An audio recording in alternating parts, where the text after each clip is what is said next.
রাত সিনেমার নায়ক বেরিয়ে আসলো জঙ্গলের মধ্যে। সবার প্রিয়র উদ্দেশ্যে আমার একটাই কথা, মনটাকে এরকম প্রকৃতির মতন সরল করো, তাতে সৌন্দর্য আরো দ্বিগুণ বেড়ে যাবে। কি বন্ধুগান?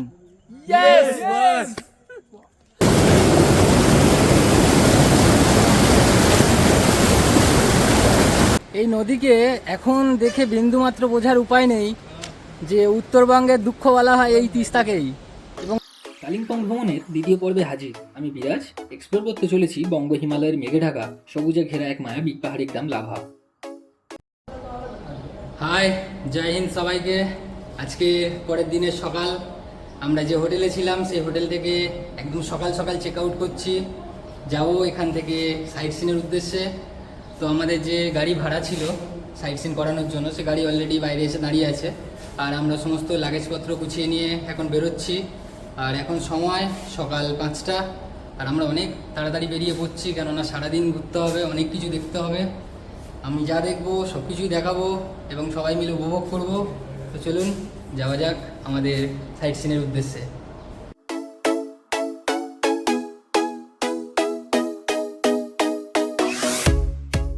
গতকাল সন্ধ্যায় এনজেপিতে নেমে শুধু রাত্রপু কাটিয়েই খুবই সকাল সকাল বাই বাই করে দিলাম আমাদের গেস্ট হাউসকে। গেস্ট হাউস থেকে বেরিয়েই খুবই কাছেই এবং স্টেশন থেকে ঢিলছড়া দূরত্বে একদম সামনেই পার্কিংয়ে চলে আসলাম, কেননা আমাদের ড্রাইভার কাকু তার গাড়ি নিয়ে এখানেই অপেক্ষায় রয়েছেন। আমাদের আজকের বাহন যাত্রার জন্য একদম প্রস্তুত, আর এখন আমাদের লাগেজপত্র তোলার কাজ চলছে পিছনে। দাঁড়িয়ে আছি নিউ জলপাইগুড়ি রেলওয়ে পার্কিং লটে, এখানেই আমাদের গাড়ি দাঁড়িয়েছিল, আর আমরা সমস্ত লাগেজপত্র তুলে দিয়েছি গাড়ির মধ্যে। এবারে আমরা এখান দিয়েই বেরিয়ে পড়বো আমাদের সাইট সিন করার জন্য। তো চলুন, একটু সময় নষ্ট না করে রওনা দিয়ে দিয়েছি আমাদের প্রথম সাইট সিনের উদ্দেশ্যে। আর ইনি হলেন আমাদের ড্রাইভার কেশব কাকু, নেপালি, তবে বাংলাটাও বেশ ভালোই বোঝেন। গাড়িতে চড়েই আমাদের আজকের রুট ম্যাপটাতে একটু চোখ বুলিয়ে নিলাম হালকা করে। অনেকটা শহরের কোলাহল, কর্মের ক্লান্তিভার আর প্রতিদিনের টেনশনকে মুক্তি দিয়ে কখনো কখনো সুন্দর প্রকৃতির মাঝে নিজেকে ইচ্ছা করেই হারিয়ে ফেলো। মজনু রোমিওর মতন প্রেমিক হও আর মন খুলে গাও।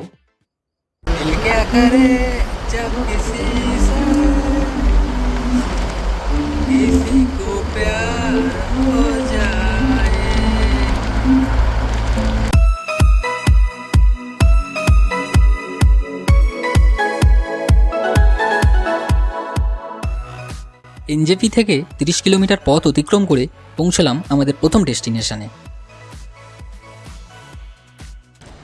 চলে এসেছি আমাদের প্রথম সাইট সিন প্লেসে। এটা হচ্ছে তিস্তা রিভার, আর এর ওপরেই দাঁড়িয়ে আছি, করোনেশন ব্রিজের ওপরেই। ওপর থেকে ভিউটা ঠিক এরকমই লাগছে, কি বলবো। সকাল সকাল বেরিয়ে প্রথম এই জায়গাটায় এসে একদম মন ভরে গেল। 1937 সালের তৎকালীন গভর্নর জন অ্যান্ডারসন নির্মিত করোনেশন ব্রিজ পশ্চিমবঙ্গের সেবকে অবস্থিত একটি রোডওয়ে ব্রিজ, যা সেবক সেতু নামেও পরিচিত।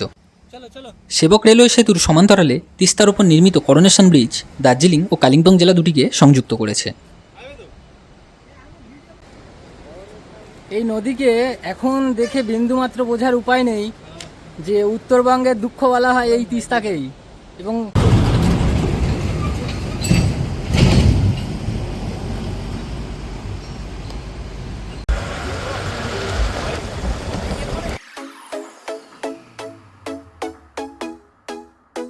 এখানে প্রায় 15 থেকে 20 মিনিট সময় কাটিয়ে আবারও গাড়িতে উঠে পড়লাম।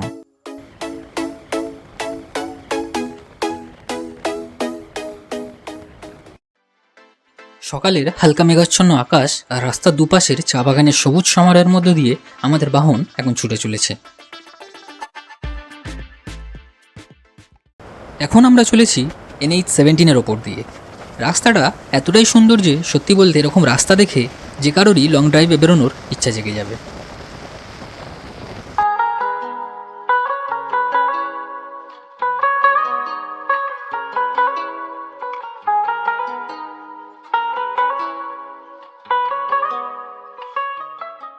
লাভা যাওয়ার পথেই কিছুক্ষণের জন্য গাড়ি থামালাম অ্যাম্বিয়কে, কিছুটা পাহাড়ি ভিউ উপভোগ করার জন্য। অ্যাম্বিয়ক কালিম্পং জেলার বড়ুবাথান উন্নয়ন ব্লকের একটা অংশ। অ্যাম্বিয়ক ও লাভার নিয়ারেস্ট রেল স্টেশন হলো নিউ মাল জংশন। অ্যাম্বিয়ক থেকে যার দূরত্ব প্রায় 10 কিলোমিটার এবং লাভা থেকে প্রায় 60 কিলোমিটার। এনজেপি থেকে ট্রেনে নিউমাল জাংশনে এসেও আপনারা এখানে আসতে পারেন। তিস্তা করোনেশন ব্রিজ পার করার পরে আমরা আরেক জায়গায় থামলাম।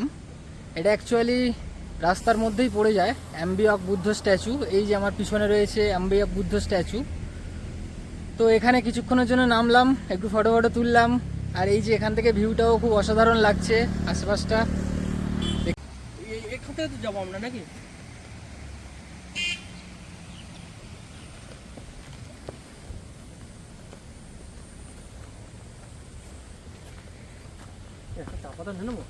হ্যাঁ, তুলে নে।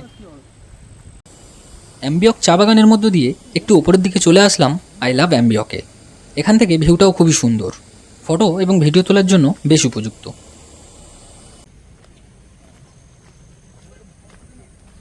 অ্যাম্বিয়ক ভ্রমণ সমাপ্ত করে দলবল নিয়ে আবার গাড়িতে উঠে পড়লাম।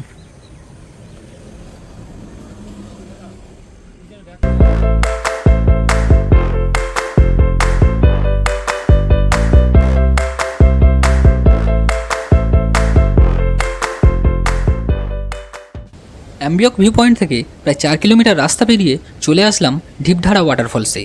লোকেশনটা অনেকে ম্যাপে চেল ব্রিজ বলেই দেখেছেন। এখানে ওপরে ছোট্ট একটা হনুমান মন্দিরও রয়েছে। এখানেও আমরা বেশ কিছুটা সময় উপভোগ করলাম।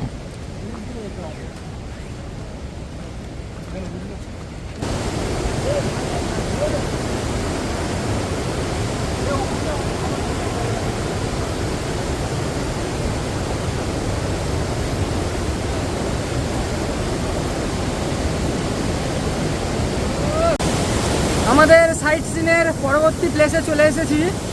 এটা হচ্ছে দ্বীপধারা ওয়াটারফলস। অ্যাম্বিয়ক থেকে একটুখানি দূরত্বেই রয়েছে এই দ্বীপধারা ওয়াটারফলস। এই দেখতে পাচ্ছ, দাঁড়িয়ে আছি সেখানেই।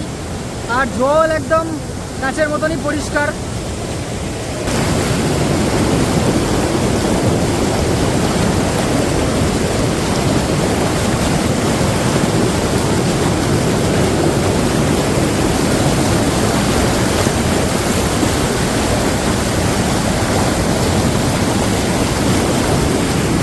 এটা আসলে আমাদের ছোটোবেলাকার জল ঘাঁটার অভ্যেস।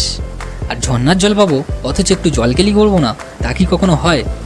আর জলটাও ছিল বেশ ভালোই ঠান্ডা।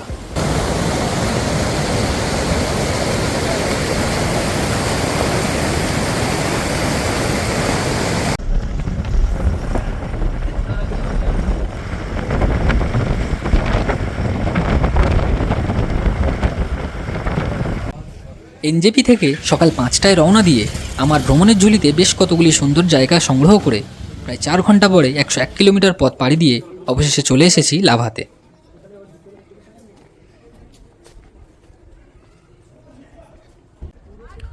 এখন ঘড়িতে বাজে সকাল 9টা আর আমরা পৌঁছে গেছি লাভাতে। লাভাতে এসে লাভার যে সাইট সিনগুলো আছে তার মধ্যে আমরা প্রথমে যাচ্ছি লাভা মনাস্ট্রিতে। এই যে লাভা মনাস্ট্রি, এন্ট্রি করছি ভিতরে।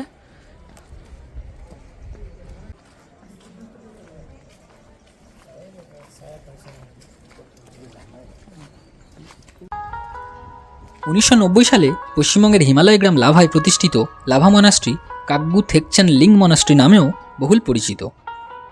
স্থানীয় বৌদ্ধ সংস্কৃতি এবং ধর্মীয় ঐতিহ্য সংরক্ষণের জন্য এই মঠটি নির্মিত হয়েছিল। 1987 সালে স্থানীয় বৌদ্ধ সম্প্রদায় তৃতীয় জামগন কংক্রুল রিনপোচেকে মঠটি নির্মাণের জন্য জমি প্রদান করেন।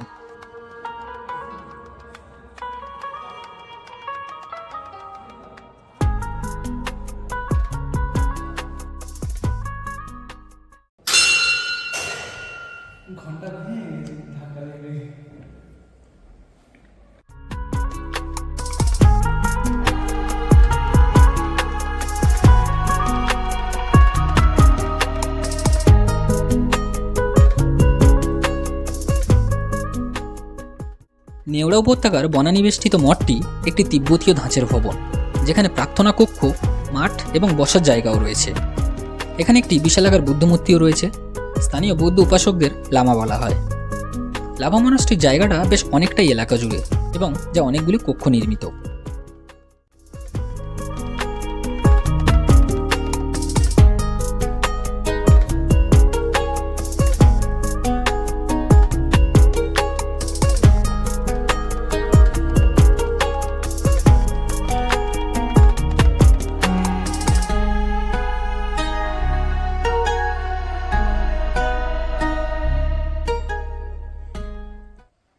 এই জায়গাটা খুবই নিরিবিলি, একদম নিস্তব্ধ চারিদিকে।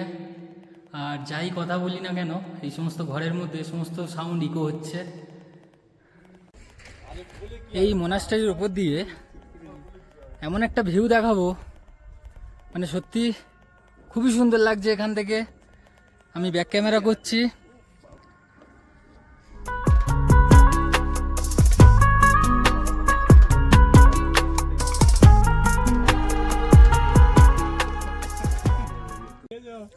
সবার প্রিয়র উদ্দেশ্যে আমার একটাই কথা, মনটাকে এইরকম প্রকৃতির মতন সরল করো, তাতে সৌন্দর্য আরো দ্বিগুণ বেড়ে যাবে। কি বন্ধুগণ?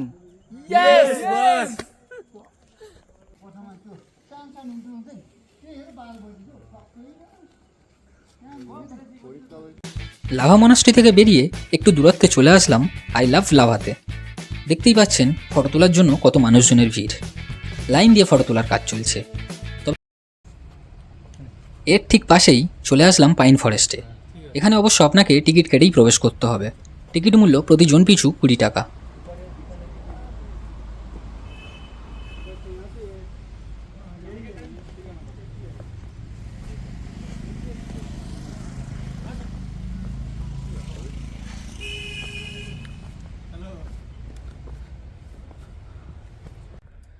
লাভা মনাস্ট্রি থেকে বেরিয়ে লাভা বাজারের পাশ দিয়ে চলে এসেছি পাইন ফরেস্টে। পাইন ফরেস্ট ওয়েদারটা এখানে হালকা ঠান্ডা ঠান্ডা রয়েছে, একটু শীত শীত করছে।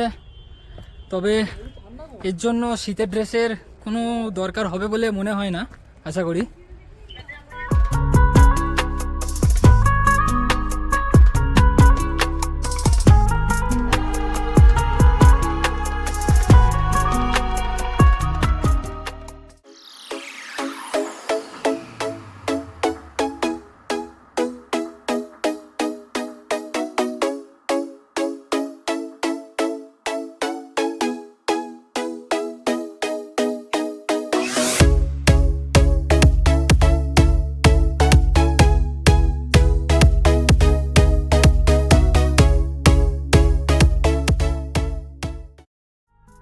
লাভা ভ্রমণ সমাপ্ত করে পাহাড়ি রাস্তা ধরে আবারও বেরিয়ে পড়লাম আমাদের পরবর্তী গন্তব্যের উদ্দেশ্যে।